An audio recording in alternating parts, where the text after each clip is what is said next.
this heart-to-heart reading, and we're going to do the Curvy Tree. Once upon a time, a little girl ran away from her village in tears. With nowhere to go and no one to talk to, she ran into the forest to be alone.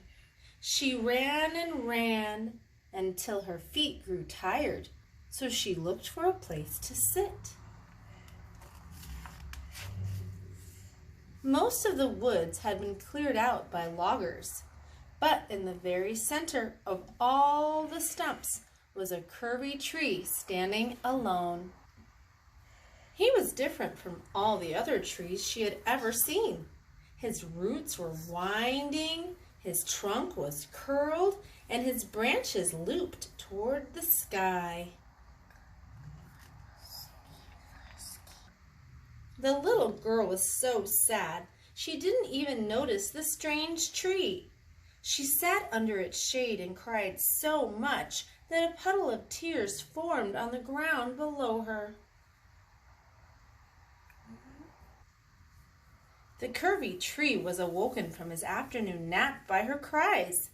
He was troubled to see such a small girl acting so sad. So he bent down to make sure she was all right. "Little girl, why are you crying?" the curvy tree asked. "You can talk?" the little girl said with a fright. The curvy tree nodded. "I can." "Do all trees talk?" she asked. "When they have something to say, I suppose." The curvy tree said, "We can talk, laugh, sing, and cry when we're feeling blue. That's why I'm wondering what's troubling you." "The other children in my village are very mean to me," the little girl said with a sniffle. "They make fun of my glasses and they tease me about my hair. They say that I talk funny. I'm not pretty and I'm not smart." "That's silly," the tree said.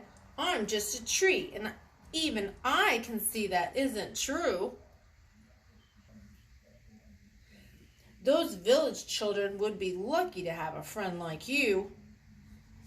"No matter how nice I am, they're never nice to me," the little girl said. "I don't think I'm ever going to find a friend." Oh, so sad.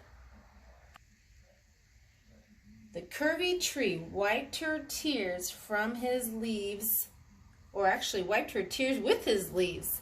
He thought about her troubles and was reminded of something that had happened a very long time ago. "May I tell you a story? I think it would make you feel better."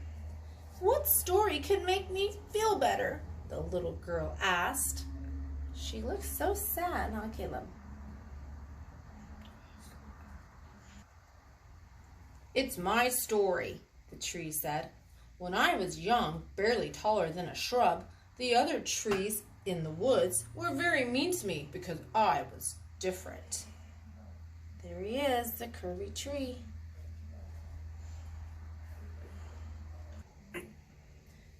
"They made fun of my winding roots, my curvy trunk, and my loopy branches. It made me sad, and I used to cry myself to sleep every night. Then one day loggers came to the forest and cut down all the trees except for me." There he is. Ooh, that hurts. It's gonna hurt. "They thought I was too curvy to be a chair, too twisty for a table, and too loopy for a house. So they left me all alone in the woods. Being different may have been difficult, but it's what saved me."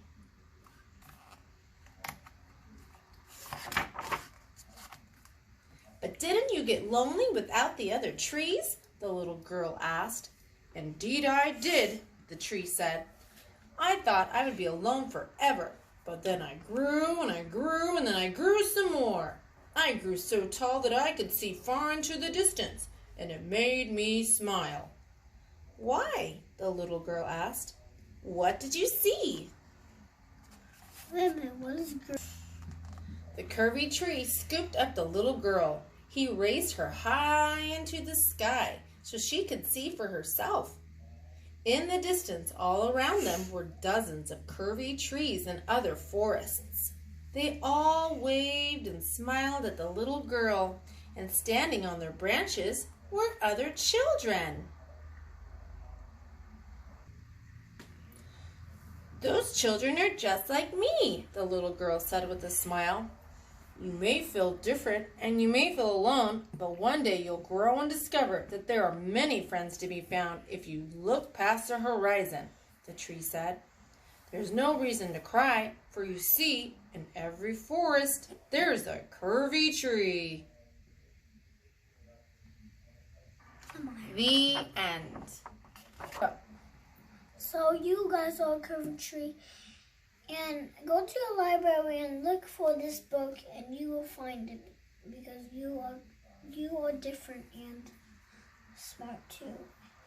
And when you find a friend that is talking to you not nicely, then say that's not nice to tell anyone.